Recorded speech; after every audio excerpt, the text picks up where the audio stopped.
Stop 5 of the Salomon Cross Adventure Race has arrived in Park City, Utah, where the top adventure racers in the world come face to face with the dry, hot conditions of an event that will test not only the endurance of each athlete, but their mental toughness. In all, there are 4 main disciplines that involve mountain biking, orienteering, canoeing, and rope activities. But that's just the basics, as inline skating will start the athlete's journey with the race getting underway from downtown Salt Lake City. From there, 17 stages in all will follow, as the co-ed teams of 4 will navigate their way on an adventure that will take 2 days to complete. The underlying element of this race is not only the hot conditions, but also racing at elevations reaching 10,000 feet.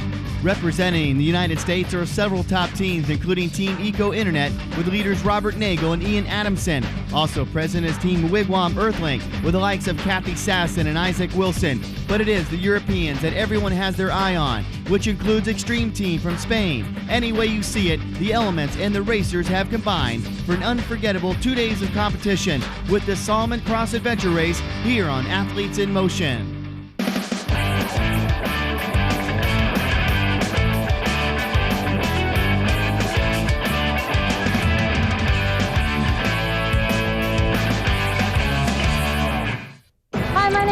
I'm excited to be here with Athletes in Motion in my hometown of Park City, Utah. We're kicking off the start of the Salomon Cross Adventure Race. As a team going into the race, there are 3 things you need to remember. First, navigation skills. You need to be able to get yourself around out there.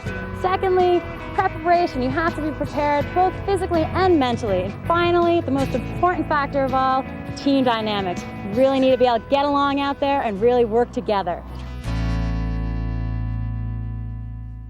Downtown Utah is the site of the start to the Salomon Cross Adventure Race, where teams from around the world have come to compete in what will be a grueling test of athletic ability and physical endurance.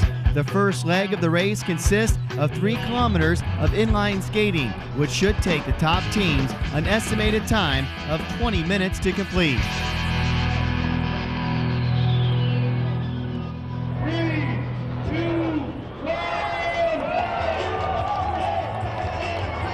A jubilant crowd cheers on the competitors as they start their journey to the Capitol building.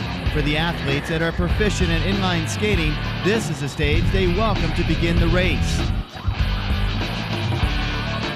The rough uphill streets of Salt Lake are a challenge, but this is only the beginning. What lies ahead are increasing temperatures and elevation, as soon the teams will be climbing, biking, and kayaking at 10,000 feet. As the teams come into the first transition, it's obvious the elevation is already setting the tone for this race. As they fight for oxygen, they also realize that there is much more to come.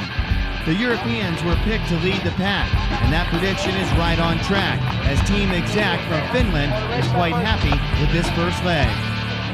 Well, first section, inline skating, we did it very well, and now is waiting very long running section, and we have to now keep pace on, and maybe we are leading 1 minute. This is going now very well. Each team is actually made up of 4 competitors, but only 3 race at one time, while the team decides who rests during what element. Orienteering marks the second leg of the Salomon Cross Adventure, and this section was estimated to take 4.5 hours, but it would take a great deal longer than first expected.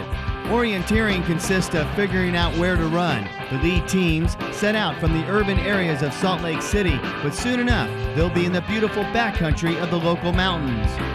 When it's possible, the pace will quicken as each team becomes familiar with where they're going and what they're up against.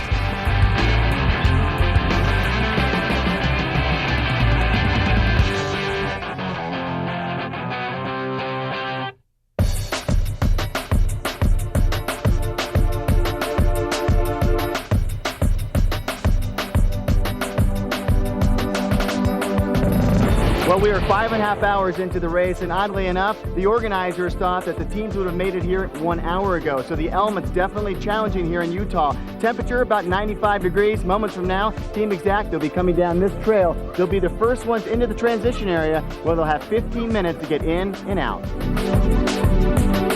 On on the dry, dusty trail, Team Exact maintains their lead they captured during the inline section to start the adventure. They'll have a few moments to cool down and refuel before venturing out on an 11-kilometer mountain bike ride.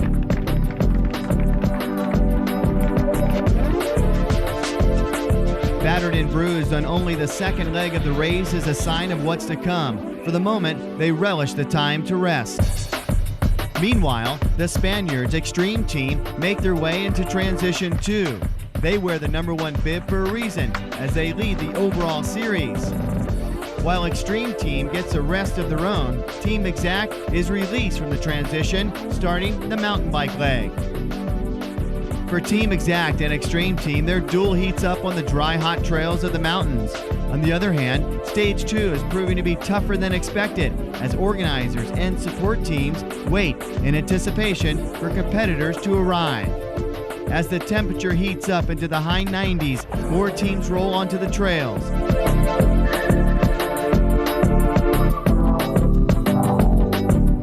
Currently, Team Exact holds a lead over Extreme Team, with Air Tip Salomon pedaling into third.